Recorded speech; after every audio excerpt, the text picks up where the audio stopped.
everybody? I'm Jeremiah McKill, your favorite sports analyst with James Jerwitz. And today y'all finna be served with J&J Sports episode 32, you guys. For one, we just want to say we're glad to be back.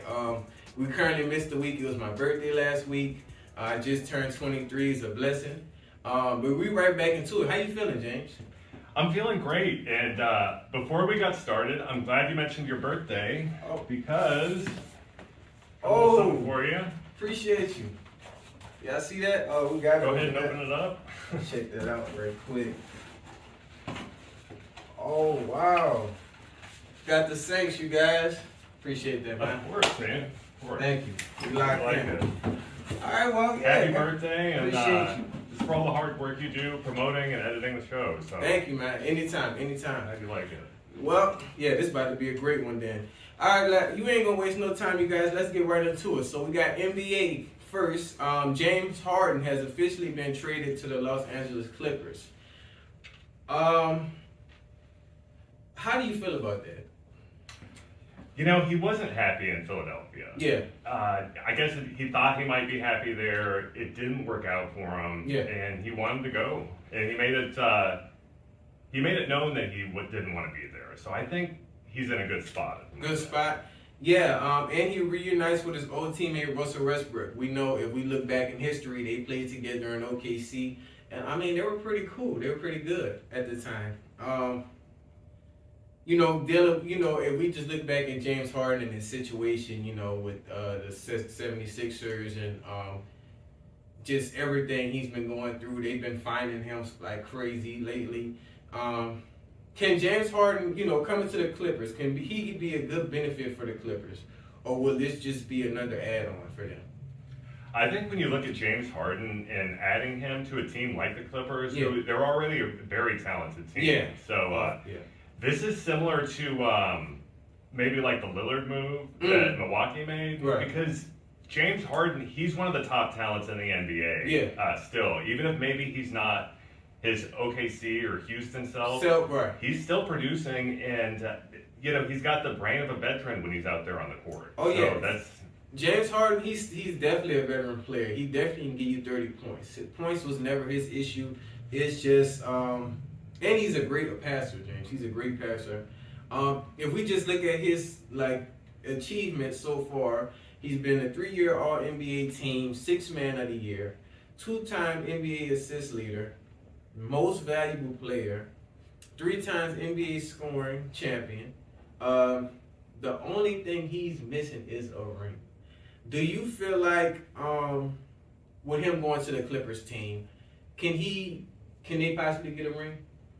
I think so, and I think that this was a great move for him because now he's back in the Western Conference, and there's a lot of familiarity there with him. Yeah.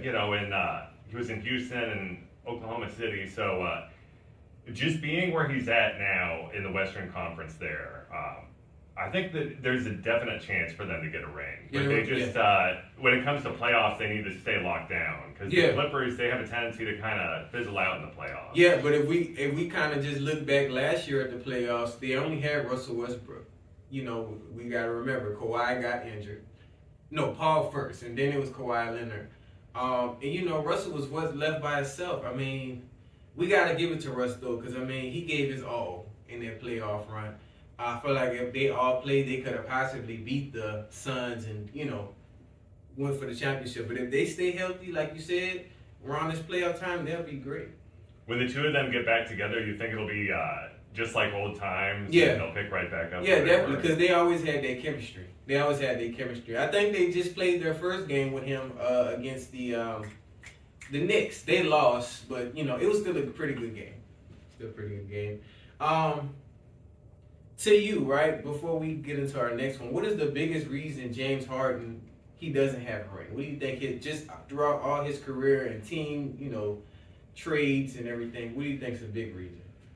I think a large part of that is maybe him moving around from team to team, and some of that is maybe chasing a ring, I guess, because maybe he thought like Philly was a good shot. Yeah. And then maybe his 2 best shots were Oklahoma City and then Houston. There were a bunch of times in Houston there where they were so close. Yeah. But those teams in general, you just wonder about like the talents and look at the teams that he was on. And when he was on in Houston, especially for a few years there, he was the biggest name on the team. Yeah. So having another big name like Westbrook is definitely going to help him with the Clippers. Definitely. I think for me, the biggest reason I would say just not dedicating to one team. Like I said, he gave the Rockets. I'll give him a pass for the Rockets because he gave him everything, all his talents with that team. As far as the Nets, it was just too much going on. He thought it was going to be solid with him and KD, but KD had this thing, and Kyrie Irving had a lot going on with the whole COVID situation. So I hope this time he stays and actually let it plays out. Like, okay, I want to win with this team, and we're gonna do whatever we can do to win. I mean, and it's a plus because if say Kawhi gets injured or something like that, they have James Harden to kind of fill in, because he's great when he's hot. Great 3-point shooter, one of the greatest left-hand 3-point shooters I've seen ever play. So I hope it works out for them, honestly. What I'm kind of wondering though is if the Clippers miss the playoffs this year, does he give it another shot right in Los Angeles, or is he on the go? That's the thing. I mean, but what other team would he go to? I think no. I think he'll stay. I think he'll stay for at least a year or two. I don't think he should move anywhere else right now because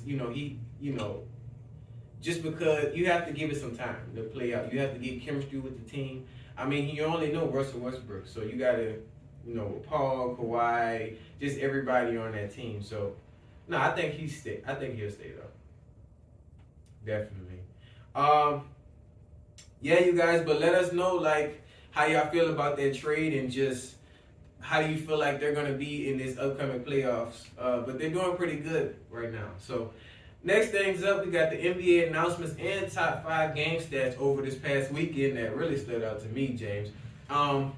Teams have started their in-season tournament, and they have customized each team's home court. I don't know if you've seen a couple of the home court in-season, like how they change the colors and stuff. Have you seen that? Yeah. It's interesting for sure. I like the change. Yeah, definitely. I like the green. I like it's a couple teams thing, and they put the trophy in the middle of each court. So that's pretty cool. But yeah, let's get into the top 5 game stats. Golden State, they beat OKC this past weekend 141-139. Steph had 30 points as usual. It seemed like Steph been averaging 30 points a game, James. I mean, he's pretty hot right now. Yeah, and when is he going to slow down? Because, he's a veteran, he's a long-time player, but to see him with this type of production, I think it's fantastic. It's like he gets hot and he doesn't stop. So, we're definitely going to see them back in the playoffs. The Nuggets, they beat the Mavericks 125-114. Jokic, he had 33 points. Seemed like he's been averaging over 30 points too. But we kind of already knew that coming. We know Jokic, I mean, he's a problem. You think he's going to come back they're going to be back in the playoffs? I think the Mavericks will be in the playoffs conversation, for sure. Yeah. And then the Nuggets, really, there's no question there. There's no question there. Exactly. And then Milwaukee Bucks, they beat the Knicks 110-105. Lillard had a 30-point game as well. He's been a good fit for them. It seems like he's been working out. He's fit right in there, and to put up 30 points again, it seems like 30 points is kind of the average for a lot of these superstars on their teams. And I wonder if when they put up anything less than 30, if anyone's going to have anything to say about that. Right? Yeah, that's true. Look like they might be playoff contenders too. The Celtics, they beat the Nets 124-114. Tatum, he had 32 points. And shout out to Tatum. He actually just scored his 10,000 career point. He beat that goal. So shout out to you, man. Celtics, they're looking unstoppable right now. I think they're undefeated still right now. But yeah, they're doing pretty good. And this was a team we were kind of wondering about. Leading up to especially because they're losing some. But, they got Drew Holiday now, and he's been a great fit for them. Looks like they're doing pretty good. They had kind of flamed out of the playoffs there, too, I had noticed. Yeah. But I bet they're going to make it further in the playoffs this year. Oh, yeah. There's no question. No question. And if they keep playing like the way they're playing. And, yeah, you guys. So, to ask you, James, before we go into our next topic, which 2 teams could you see playing out of all those 5 if they were, they were all playing and it was only 2 left for the championship, what teams do you think? So, who I believe are going to be in the finals, this is just kind of a loose early season prediction. Yeah. But I think it's going to be between Milwaukee and Denver. I think that would be really interesting. That'd be a great game, honestly. I agree with you. I would say either Milwaukee and Denver or Golden State and the Celtics. I think that'll also be a good, pretty good game. But you guys, let us know y'all playoff predictions out of those 5 or just any teams. Y'all leave it in the comment section. We appreciate you guys like always. But yeah, we're going to get into our next topic.